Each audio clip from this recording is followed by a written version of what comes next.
اعوذ باللہ من الشیطان اللعین الرجیم بسم اللہ الرحمن الرحیم الحمدللہ رب العالمین والصلاة والسلام علی سید الانبیاء والمرسلین خاتم لما سبق والفاتح لمن غلق المعلن الحق بالحق ابو القاسم محمد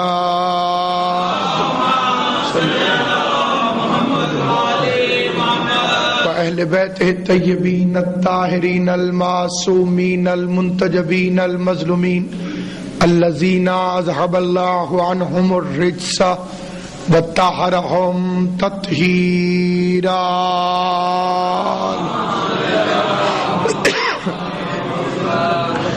وأهل بيته الطيبين الطاهرين المعصومين المنتجبين المظلومين الذين أذهب الله عنهم الرجس وطهرهم تطهيرا صلى الله عليه وسلم واللعنة الله على أعدائهم أجمعين أما بعد قال الله تبارك وتعالى في كتابه المبين بسم اللہ الرحمن الرحیم یا ایہا النبی انا ارسلناک شاہدا ومبشرا ونذیرا وداعیا الی اللہ باذنہ وسراجا منیرا. درود پڑھ لیجئے محمد و اہل بیت. خداوند عالم سید عالمیان کی عزت اور عظمت کے صدقے میں اس متبرک اور مقدس محفل کو اپنی بارگاہ میں شرف قبولیت عطا فرمائے. جتنے شیعہ سنی مسلمان اپنے مشترکہ رسول کی آمد کا جشن منانے کے لیے یہاں تشریف فرما ہے، خداوند قدوس انہیں پیغمبر کے سایہ رحمت میں ہمیشہ رکھے. سامعین گرامی، مذہب اسلام دو قسم کے لوگوں سے پھیلا ہے، یا مولوی صاحبان کے ذریعے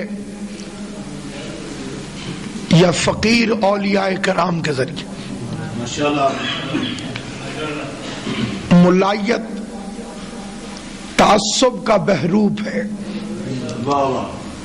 اس نے عالمین کے رسول کو بھی طبقوں میں تقسیم کر دیا، حتیٰ کہ مسجدوں کا نام بھی فرقوں پر، مولویوں کا تعارف بھی فرقوں سے.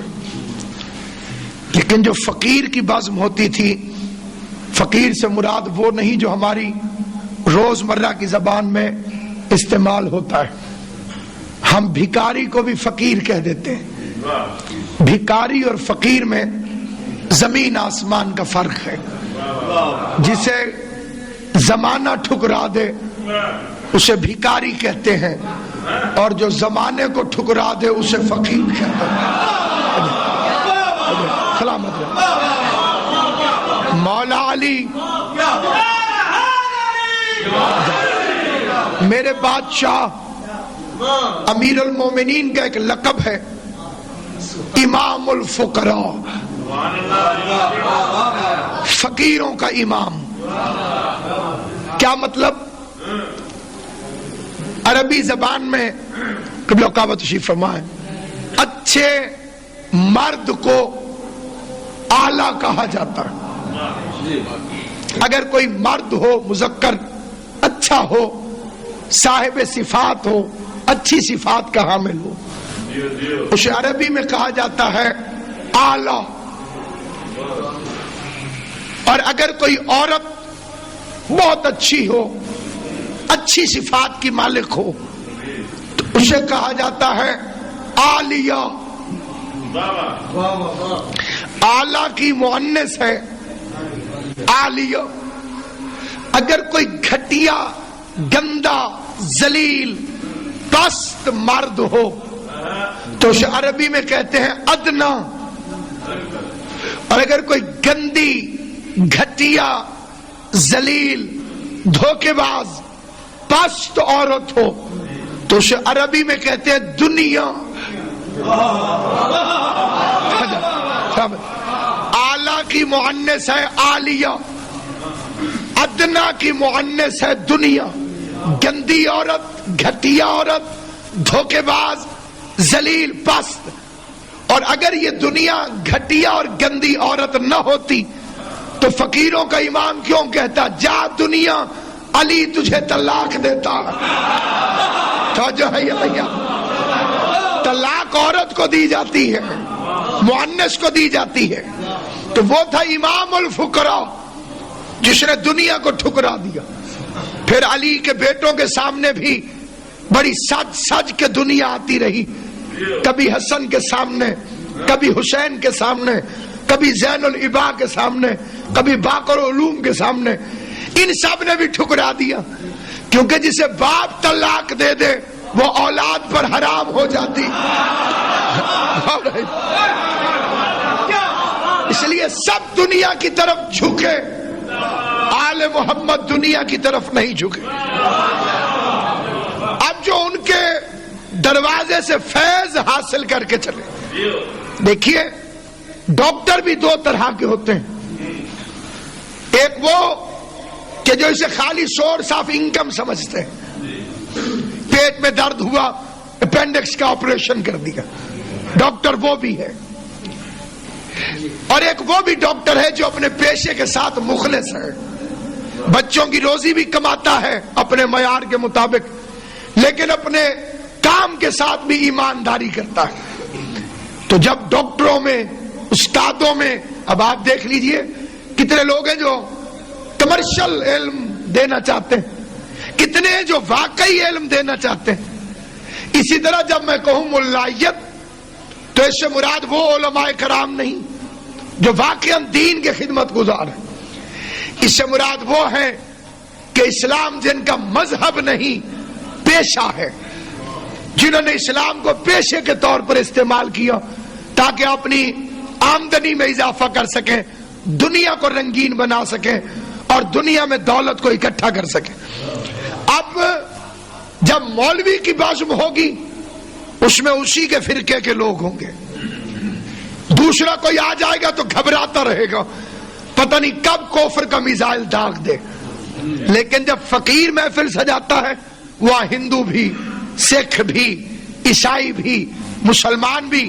حضرت بری امام سرکار بادشاہ سے کسی نے سوال کیا اگر ہاتھ یہاں سے نہ مڑتا تو کھانا کیسے کھاتے؟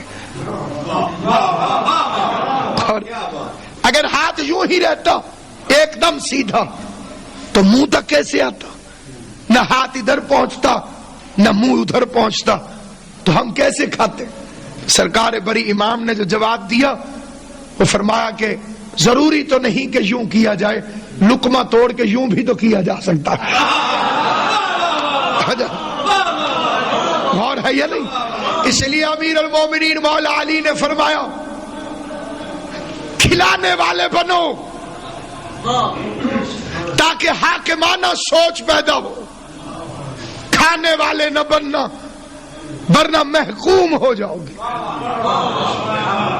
جب باپ کھلاتا ہے اور بچہ کھاتا ہے تو سکول کے ٹرپ میں جانے کے لیے باپ کی اجازت ضروری ہوتی ہے، لیکن جب بیٹا جوان ہو کے کمائے تو برادری کو یہی جواب دیا جاتا ہے میں بیٹے سے مشورہ کروں گا۔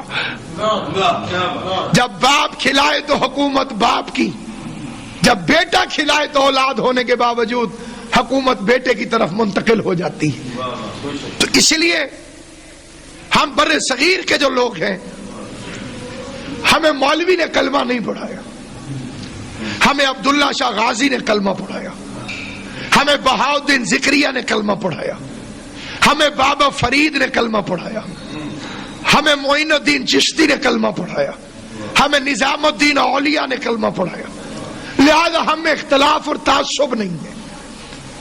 ہمیں اگر خالی پروپیگنڈے سے ایک دوسرے سے دور نہ کیا جائے تو ہم گھروں میں اکٹھے ہیں، خاندانوں میں اکٹھے ہیں، مجلسوں میں اکٹھے ہیں، جشن میلاد میں اکٹھے ہیں، کیونکہ جلوس یا نانے کا نکلتا ہے یا نواسے کا۔ غور ہے یا نہیں؟ آپ دیکھیے کہ جلوس یا نانے کا نکلے گا یا نواسے کا، اور لوگوں کو ان دونوں جلوسوں سے تکلیف ہے. حالانکہ جیتنے والی پارٹی جلوس نکالتی ہے، ہارنے والی کو تکلیف ہوتی ہے. لہذا ایک محدود اور مخصوص طبقے کی طرف سے ایک غیر ذمہ دارانہ مطالبہ ہے کہ انڈر فور وال کریں جی، باہر نہیں آنا چاہیے، اندر کریں. تمہیں سیرت رسول کا کیا پتا؟ تمہیں کردار پیغمبر کا کیا پتا؟ عید کے دن حسن حسین کو کندھے پر بٹھا کر اگر نبی گھر کے اندر سیر کراتے تو ہم اس ذکر کو اندر رکھتے. کیا کرے؟ سنت نبی ہے کہ حسین کی عظمت کو بازاروں میں آ کے بتاؤ. نبی بازار میں آئے کہ نہیں آئے؟ پیغمبر بازار میں آ گئے تاکہ حسن حسین کی عظمت کو بتائیں. آپ میں سے کوئی تیار نہیں ہوگا. میں اپنے آپ پر ہی مثال دیتا ہوں. ابھی رام بھائی نے اعلان کیا، میں ممبر پر آ گیا، آپ نے مجھے ذاکر حسین کی حیثیت سے دیکھا، آپ کا جی چاہا کہ ملتان آ کر مجھ سے ملاقات کریں. جیسے ہی آپ میری گلی میں پہنچے میں کندھوں پہ بچے بٹھائے پھر رہا تھا. کیا نظریہ قائم کریں گے میرے بارے میں؟ وہ جو وہاں ممبر پہ بیٹھا تھا ہمارے پاس، یہاں بچے کھلا رہا. سوچئے، مذاق نہیں ختم نبوت کا حسن اور حسین کو مہر نبوت پر بٹھا لینا. مہر نبوت ہے، حسن حسین تشریف فرما ہے. سہروردی صاحب، کیا کوئی بندہ قرآن پہ پاؤں رکھ کے مسلمان رہ سکتا ہے؟ نہیں رہ سکتا. لیجئے، یہاں قرآن لکھا ہوا ہے، ادھر حسن تشریف فرما ہے، ادھر حسین تشریف فرما ہے. وارث شریعت نے اٹھایا ہوا ہے، قرآن کی عزت جاننے والے نے اٹھایا ہوا ہے. گویا نبی صلی اللہ علیہ وآلہ وسلم اپنے عمل سے بتا رہے ہیں کہ اگر قرآن پر قرآن آ جائے تو کوئی حرج نہیں ہوتا. یہ قرآن تھے جو قرآن پر آئے ہوئے تھے. تو اسی لیے دعوت فکر ہے. عشق اگر بے وقوفی کے ساتھ ہو تو جہالت ہوتا ہے، عقل کے ساتھ ہو تو عبادت ہوتا ہے. بے وقوف کا عشق بھی قبول نہیں، قبول ہے عقل مند کا.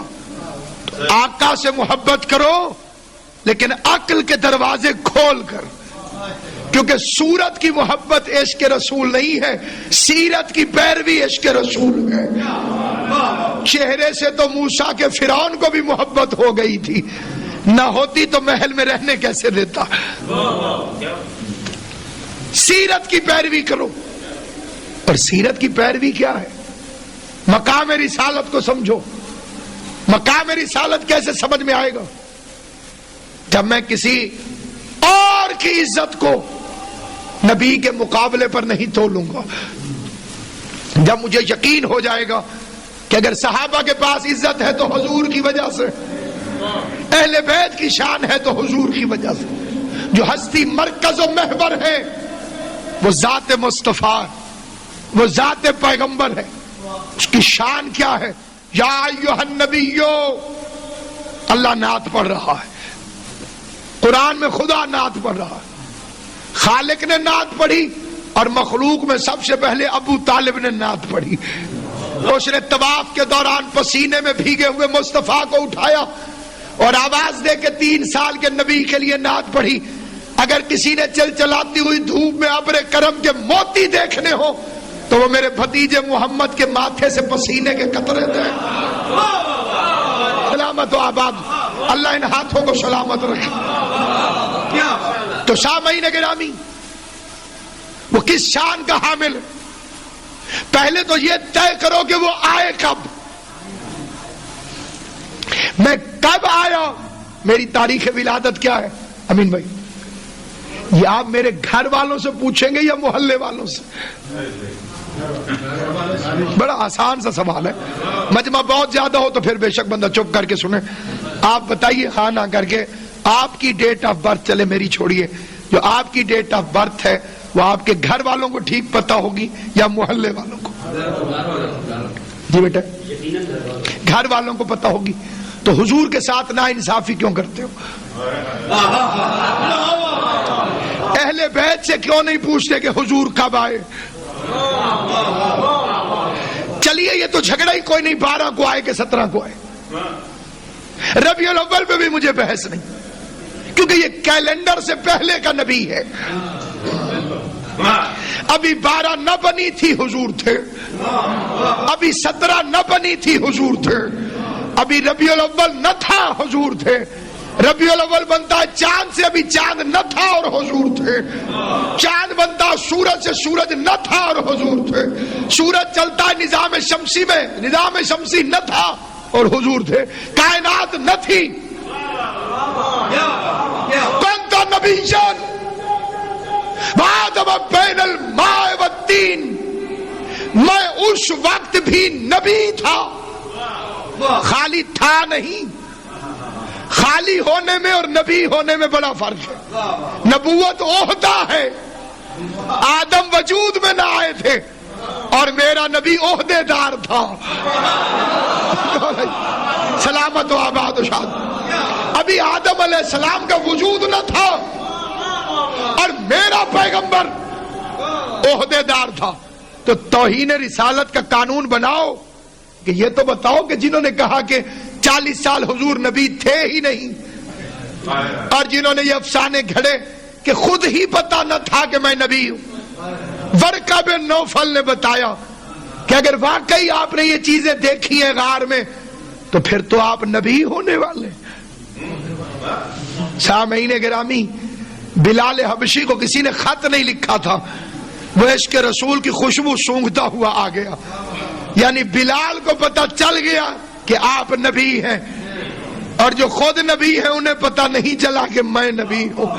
سلمان نے فارس چھوڑ دیا، کمبر نے یمن چھوڑ دیا، فضہ نے حبش چھوڑ دیا، انہیں پتا چل گیا کہ یہ نبی ہے۔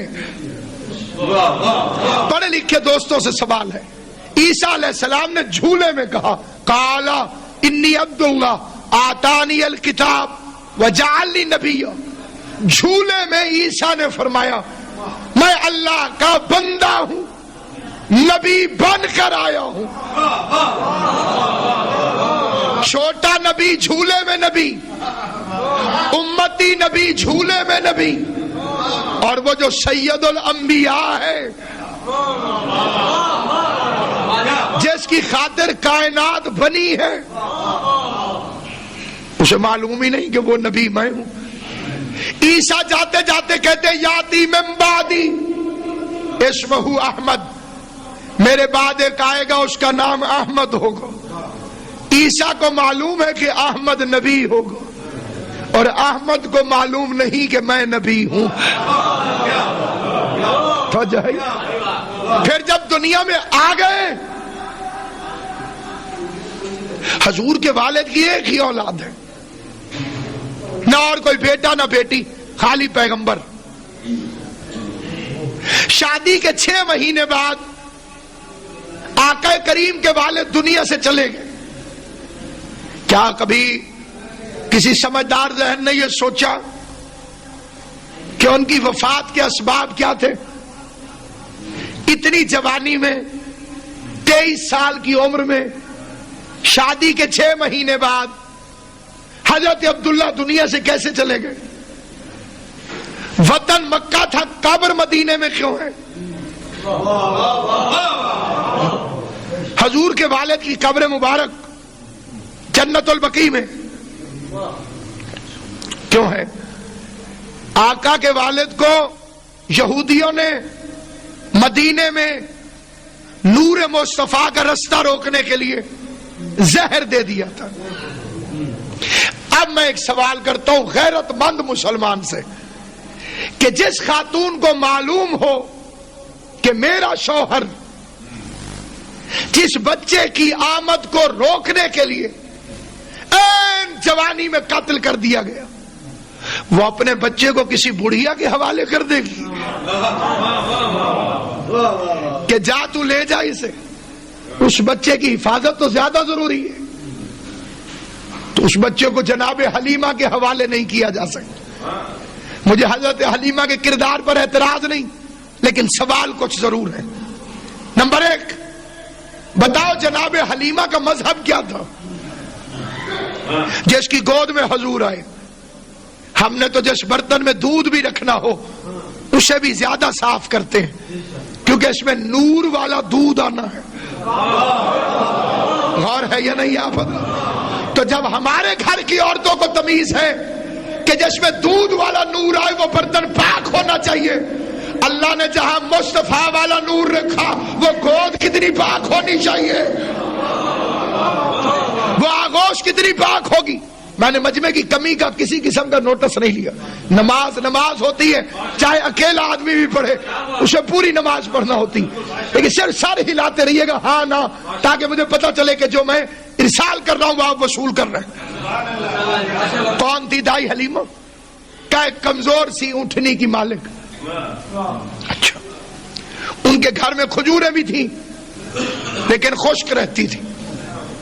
کھجور ایک ایسا علم باٹنی کے نزدیک درخت ہے جسے کسی قسم کی دیکھ بھال کی ضرورت ہی نہیں. ملتان تک پورا سندھ آپ دیکھ لیجئے کھجوروں کی بھرمار ہے. آپ کو معلوم ہے کہ یہ کھجوریں وہاں کیسے ہوئی؟ محمد بن قاسم کا لشکر کھجوریں کھاتا ہوا گٹھلیاں پھینکتا گیا، تو جہاں سے عربی گزر گئے وہاں تو اتنی کھجوریں، اور وہ خود عرب ہے. لکھا کہ پوری ذمہ داری سے یہ واقعات پڑھ رہا ہوں. اونٹنی کمزور تھی، کھجوروں کے درختوں پر کھجوریں نہیں لگتی تھی، بکریوں کے تھنوں میں دودھ نہیں تھا، اور بھی بہت کچھ خشک تھا، لیکن تہذیب منبر اس کی اجازت نہیں دیتی. مہاراج یہ تین چیزیں 8ویں جماعت کی کتاب میں بھی لکھی ہوئی ہیں. بکریاں دودھ نہیں دیتی تھی، درخت پر کھجوریں نہیں اگتی تھی، اونٹنی کمزور تھی. جب حضور آئے اونٹنی موٹی ہو گئی، یعنی اونٹنی کو پتا چل گیا کہ یہ نبی ہے. توجہ ہے یا نہیں؟ آپ ذرا بولنا زبان سے جسے بات سمجھ آئے.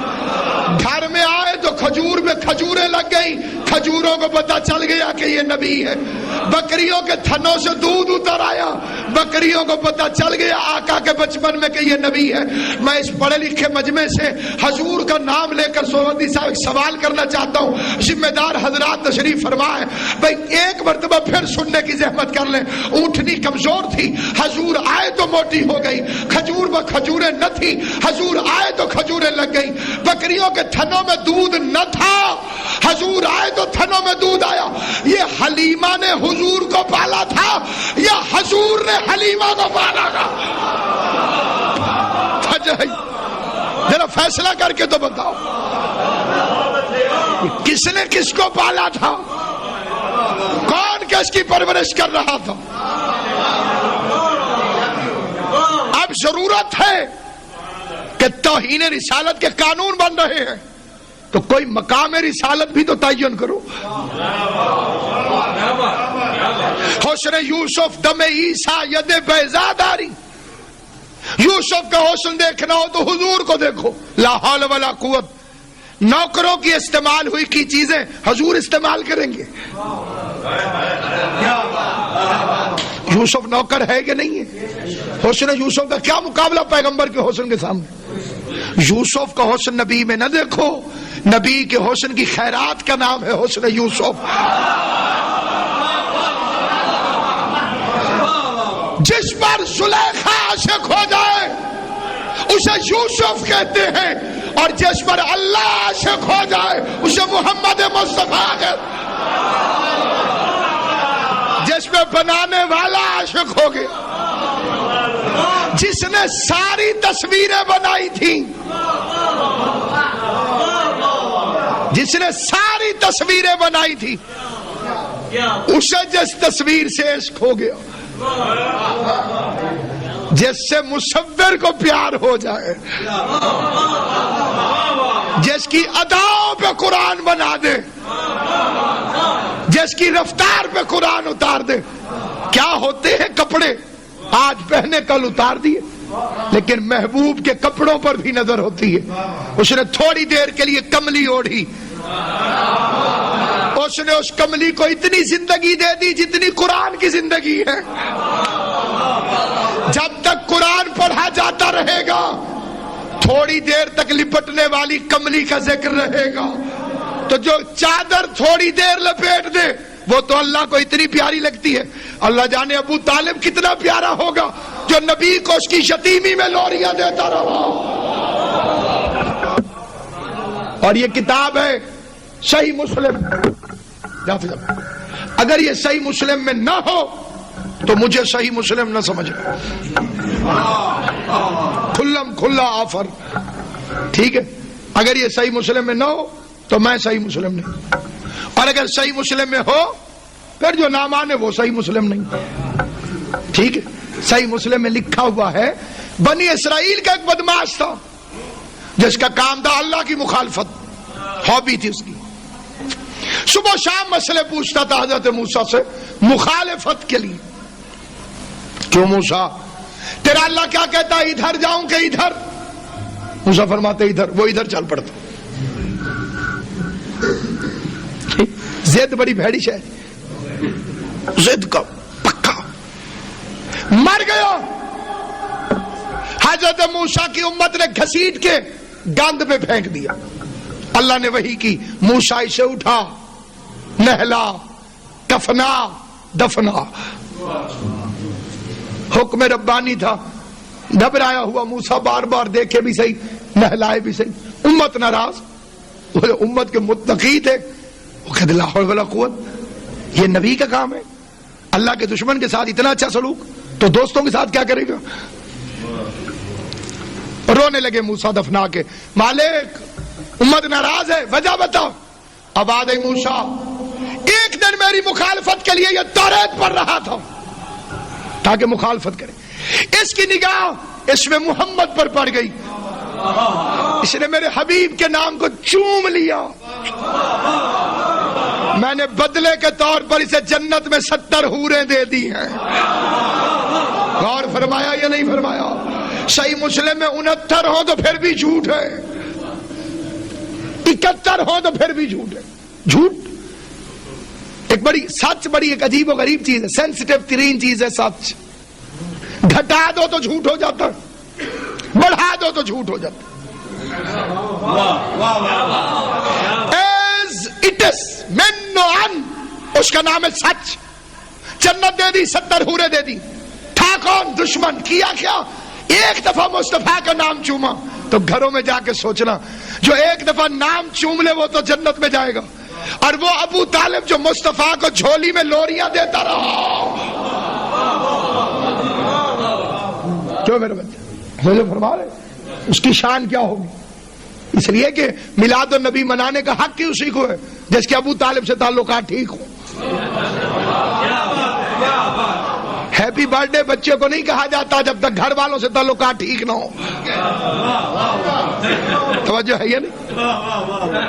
غور ہے یا نہیں؟ ہوگا نہیں صاحب، اسی دن آئے تھے، اسی دن ہی وفات پا گئے، بات تو ختم ہو گئی۔ اب ذرا عقل پہ تولو، ایک بچہ، آج کیا تاریخ ہے؟ 25 فروری ہے۔ 25 فروری کو ایک بچہ دنیا میں آیا، 10 سال بعد 25 فروری کو خدا نہ خواستہ اس کا انتقال ہو گیا۔ اگلی جو 25 فروری آئے گی 11ویں سال، سالگرہ منائی جائے گی یا برسی؟ کیک لے کر آئیں گے یا چنے؟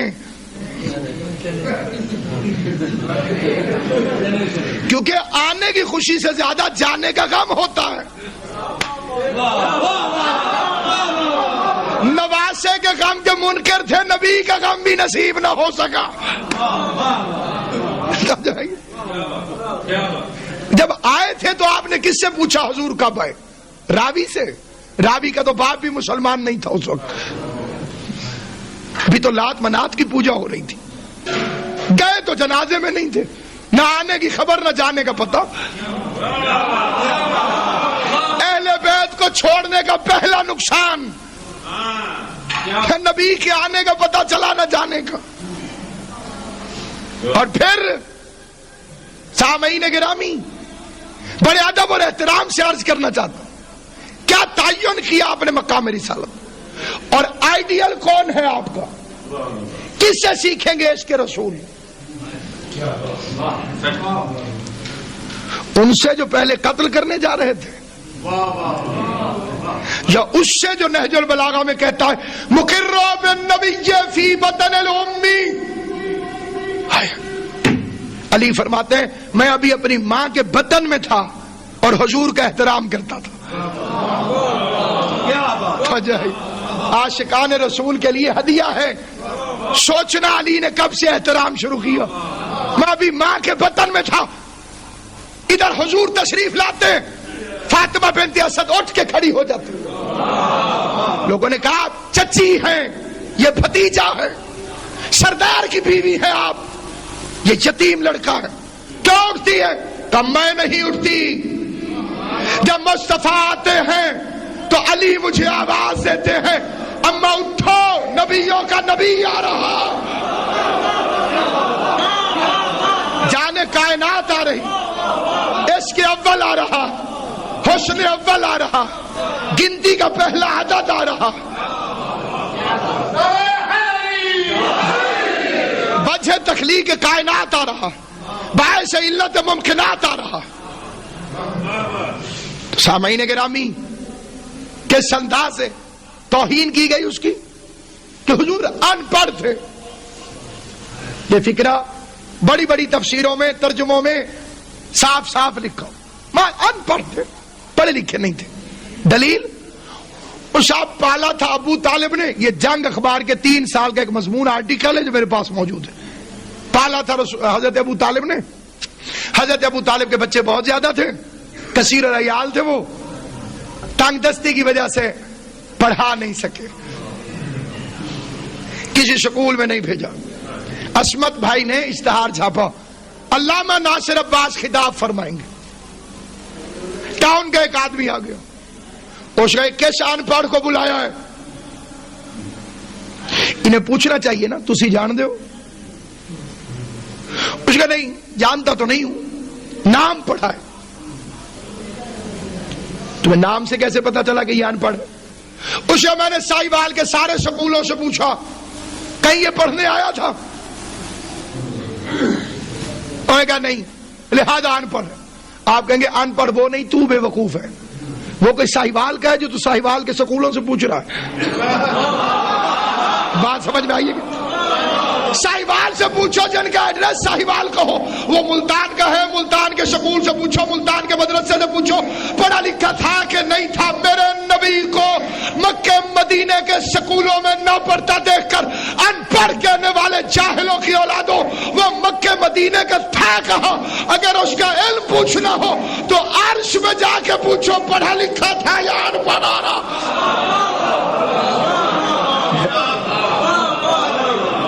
جس کا دروازہ علی ہو اس شہر کو ان پڑھ کہتے ہوئے شرم نہیں آتی ہے. اس کا دروازہ علی جیسا, دروازہ ہے علی جیسا, شہر کتنا پڑھا لکھا, اس کی عزت اور عظمت کیا ہوگی, اس کی بلندی اور بالیدگی کیا ہوگی. عیسائیوں میں شادی کوئی اچھی چیز نہیں, کرتے ہیں اچھا نہیں سمجھتے, بلکہ ان کا مذہب ہے کہ عورت جنت میں نہیں جائے گی, کہ آدم اسی کی وجہ سے جنت سے نکالے گئے. اسی لیے تو اسلام نے عورت کی اہمیت بتائی.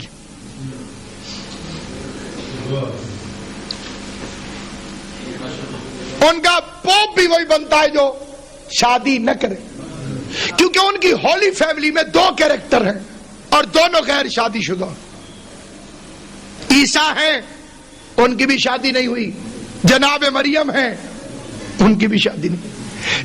ان کے آئیڈیل فیملی, ہولی فیملی, جن کے اسوے پہ انہیں چلنا ہے, دونوں کی شادی نہیں. لہذا یہ جو عیسائی حضرات شادی کو اچھا نہیں سمجھتے. حضور کے خلاف ان کے پاس جو سب سے بڑا ہتھیار تھا, نعوذ باللہ, وہ یہ تھا کہ عورت کو بہت پسند کرتے تھے.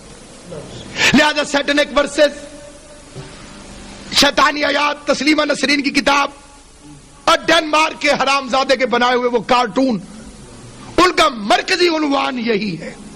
جن لوگوں نے یہ کتابیں پڑھی ہیں, وہ ملعون کارٹون دیکھے, ان کو اس بات کا بخوبی پتہ ہے. یہ ذہنیت مسلمانوں میں بھی داخل کر دی گئی کہ حضور کو معاذ اللہ عورت سے بڑی محبت ہے. اس کا ایک نہایت شرمناک مظاہرہ ہے براق کا فوٹو، جو ان ملعون عیسائیوں نے ہماری مخالفت میں آقا کی توہین میں بنائی. ہم نے ٹرکوں کے پیچھے بنوا دی. آدھا جسم، سارا جسم جانور کا، آگے شکل عورت کی. شہید فاضل علوی فرماتے تھے کہ میں نے ایک مولوی صاحب سے پوچھا کہ حضور اسی پر گئے تھے؟ اس نے کہا جی ہاں. تو فاضل علوی فرماتے تھے میں نے پوچھا بھئی جبرائیل پٹھے پائیں یا کلفیاں کھوائیں؟ تھوڑی جی جشن ہی بناؤ نا تو علامہ اقبال ہی بن گئے سارے گھر. اور بات خشکی کی طرف چلی گئی ہے لیکن ہے جشن. بھائی جسم کا مطالبہ تو پٹھے ہے اور منہ کی اوقات کلفی ہے. لہذا اس کا شکار ہمارے کئی نعت خان بھی ہوگا. اچھے بھلے مرد ہوتے ہیں، داڑھی ہوتی ہے، سب کچھ، لیکن نعت پڑھتے پڑھتے عورت بن جاتے. میں ستڑی نو آ کے جگہ وے مدینے والڑیا.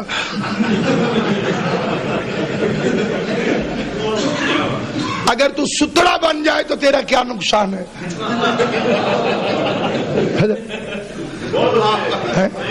وہ ایک بزرگ نے سنی نا جی ملانگ نے، انہیں کہا میں ستڑی نو آ کے جگہ وے مدینے والڑیا. انہیں کہا مدینے دا سفر ویکھو تے دی نحوست ویکھو. آقا اتھو ٹرن تے اینو جگاویں. میں اگر تو یہ کہہ دے بھئی میں ستڑے نو آ کے جگاوے مدینے والڑیا، گال پھر بھی پوری. جاؤں گی بن کے جوگن سرکار کی گلی میں، تو جوگی بن. کیا حرج ہے یوں کہنے میں کہ جاؤں گا بن کے جوگی سرکار کی گلی میں؟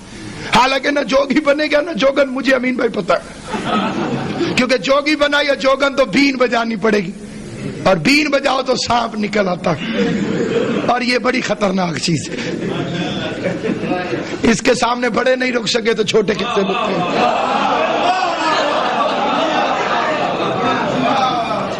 اللہ بڑے بڑے فرعونوں کو سانپ ہی سے ڈراتا. قرآن میں پڑھ لے، فرعون اسی وقت ڈرا تھا جب سامنے سانپ آیا تھا. یہ اسی منحوس فکر کو قوت دینے کے لیے عاجزی کا بہانہ کر کے شاہ مردان کے مولا کے سامنے اپنے آپ کو عورت بنا کے پیش کرتا. اگر آقا کریم کو ان میں یہ عیب ہوتا تو 25 سال تک اکیلی خدیجہ کے ساتھ این جوانی میں زندگی کیسے گزارتے؟ 50 سال کے بعد تو بڑھاپا ہوتا ہے. 25 سال کی جوانی میں خدیجہ سے شادی، جس کے لیے لکھا جاتا ہے 40 سال کی تھی. چلو میں 1 منٹ کے لیے مان بھی لوں، 15 سال بڑی. اور عرب میں 15 سال کا فرق ماں بیٹے جتنا فرق ہے عرب کے اندر. تو اگر شادیوں کا شوقین تھا تو 25 سال کی جوانی سے لے کر 50 سال کے بڑھاپے تک ایک ہی زوجہ خدیجۃ الکبریٰ. جانتے ہیں نا خدیجہ جنہیں محمد کنوارا ملا، اس کی عزت کے لیے یہ ایک فکرہ کافی کہ واحد بی بی ہے جسے حضور کنوارے ملے. اب اس قسم کی کوئی فضیلت ہو تو وہ خدیجہ سے زیادہ کسی کو نہیں مل سکتی. اسلام کی خاتون اول، پہلی شریک حیات حضور کی. اس زمانے میں شریک حیات جب نماز فرض نہیں تھی، روزہ ابھی فرض نہیں ہوا، جہاد نہیں ہے، کوئی ایکٹیویٹیز ہے ہی نہیں.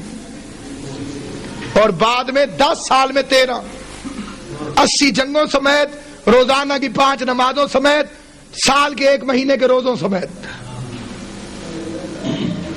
تو اگر وہ کردار میں ایسا ہوتا، کیونکہ شادیاں اتنی، یہ ویڈیو بن رہی ہے جو یہاں پہ نہیں ہے وہ بعد میں ویڈیو دیکھیں گے، نہ ہونے کے باوجود سب کچھ انہیں نظر آ جائے گا۔ بیوی سے بڑا کیمرہ کون سا ہو سکتا ہے؟ عرب کے شک کرنے والے قبیلوں میں سے وہ ایک کیمرہ اپنے گھر لے آیا۔ بیٹیاں دے کے دیکھ لو، میں جیسے گھر کے باہر ہوں ویسے گھر کے اندر، میرا کردار، میری سیرت۔ آپ سمجھتے ہیں بیوی ایک ایسا کیریکٹر ہے جو شوہر کے فضائل کو سب سے آخر میں مانتی ہے، وہ بھی اس کا دل کرے تو جو ہے کوئی خطرناک بات۔ آپ یوں سمجھ کے بولتے رہے کہ میں اپنی بات کر رہا ہوں، آپ کو چلے ٹھیک۔ اگر بیوی کو شوہر سے محبت ہو اتنی کو اتنا کر کے بتائے گی تعریف میں، نفرت ہو تو پھر شکایت اتنی ہوگی تو اتنی کر کے بتائے گی۔ شوہر سے محبت ہو، یہ جرسی کہاں سے آئی ہے؟ لندن سے۔ جسے نہ ہو لندن والی کو لنڈے کی کہے گی، ٹھیک۔ ہمارے ایک مولوی صاحب نارووال گئے، نارووال، وہ فون کر کے پوچھا قبلہ کہاں ہے؟ بیوی کو بڑی محبت تھی اپنے شوہر سے، چاہتی تھی وہ بڑے مولوی بن جائے، انہوں نے ناروے گئے۔ تو بچہ چوپے تیرے کو خرچہ تو نہیں ہو گیا، بھاوے ناروے بن جائے بھاوے نارووال، ٹھیک ہے۔ کہاں گئے؟ ناروے۔ لام ہٹا دی، پڑے یہ لگا دی۔ یہ ہے محبت۔ جسے محبت ہو تھوڑے سفر کو لمبا کر کے بتاتی، جسے نفرت ہو شوہر معراج سے ہو کر آ جائے وہ ماننے پر تیار ہی نہیں ہوتے۔ یہ نہیں، ایک عام مثالیں۔ اسی طرح سے چلے میں ایک مثال سنا دوں۔ ایک سادھو تھا، حکایت ہے، ہوا میں اڑتا تھا، ایک دن اپنے گھر کے اوپر اڑتا رہا، گھر آیا تو بیوی شروع ہو گئی، تم کیا چلے کاٹتے رہتے ہو؟ سادھو تو وہ تھا جو آج ہمارے گھر کے اوپر اڑتا رہا۔ اس رشتے کی ایک بد نصیبی یہ بھی ہے، میاں بیوی والے رشتے کی، اسے اردو میں کہتے ہیں مجازی خدا، پنجابی میں کہتے ہیں بندہ۔ کتنا فرق ہے، زبان بدلی تو خدا سے بندہ بن گیا۔ کئی بندے شرما کے ہنس رہے ہیں اور یہیں سے بندہ پکڑا جاتا ہے۔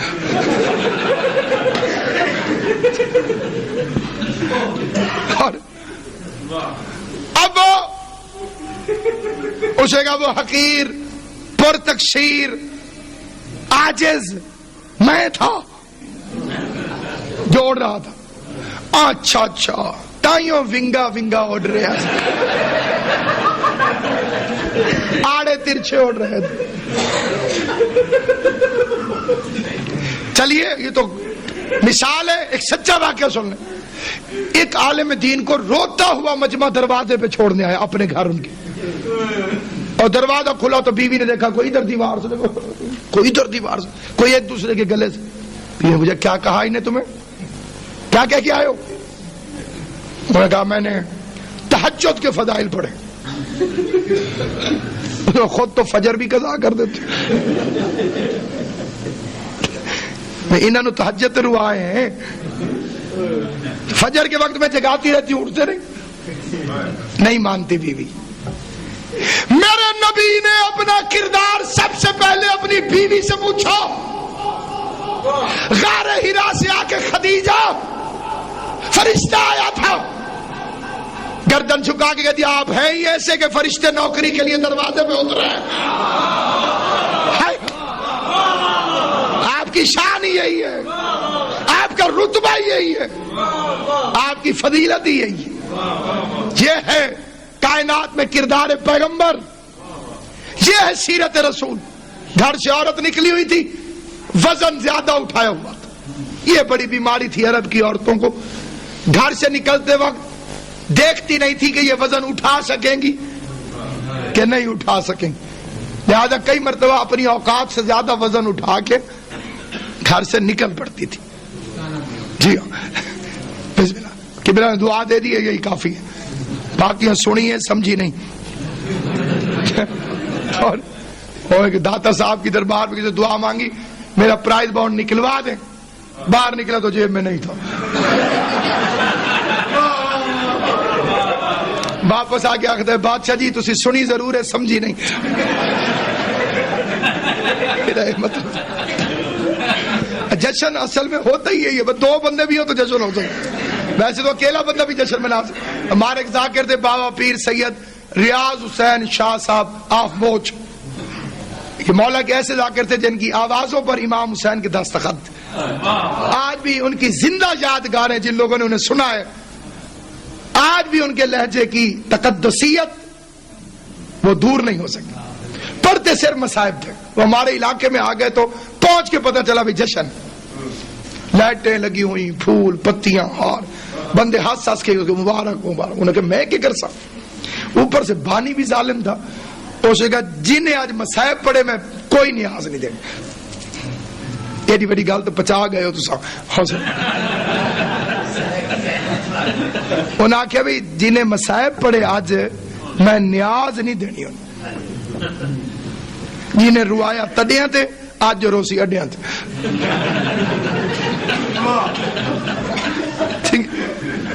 انہوں فوری طور پر ایک قصیدہ تیار کیا. قصیدے سے پہلے نثر ہوتی ہے, بتانا پڑتا ہے میں کیڑے ویلے دا پڑھ رہا ہوں. 15 شبان. انہوں نے 5-7 منٹ جو انہوں نے جشن پڑھا, میں 1 منٹ میں آپ کو سناتا ہوں. باہر انہوں نے کہا ادھروں مرحبا ہے, ادھروں علی آئے. علی فرمایا مرحب, وار کر وار کر. نہیں شاہ جی پہلے تسی وار کرو.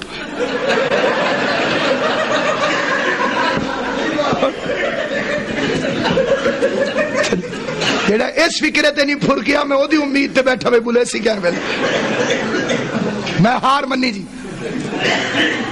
کاند نہ لگ کے باہر دے مطلب نہیں بندہ منہ لکا. آج کل جشن ہے لکار والا بندہ نہ بولے اودی تلاشی ہو جاندی.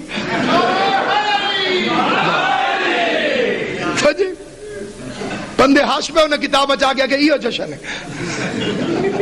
میں کسی کو آگے کوئی سروردی صاحب کہے میرا پتر ہویا تو وہ گیان جو جب پریشان ہونے والی بات ہے. عام نبی نہیں سید الانبیاء. آدم کا جشن, نوح کا جشن, موسیٰ کا جشن, عیسیٰ کا جشن. یہ میرا بھائی عقیل اللہ اس کی زندگی کرے اٹھ گئے باہر, وہی باہر چلا گیا جی, باہر سونے جی. میں بندہ بدل دینا جی.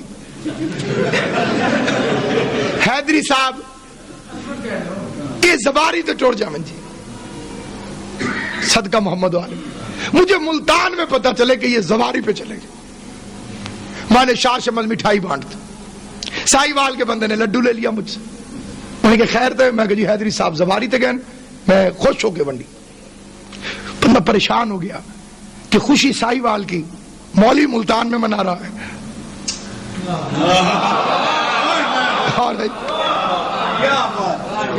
حیدری صاحب واپس آئے, ملنے گیا. ایسا مجھے بات سمجھ نہیں آئی. کیا آپ سواری پہ گئے تھے؟ ہاں جی. ملتان کا ایک مولوی مٹھائیاں بانٹ رہا تھا. کون؟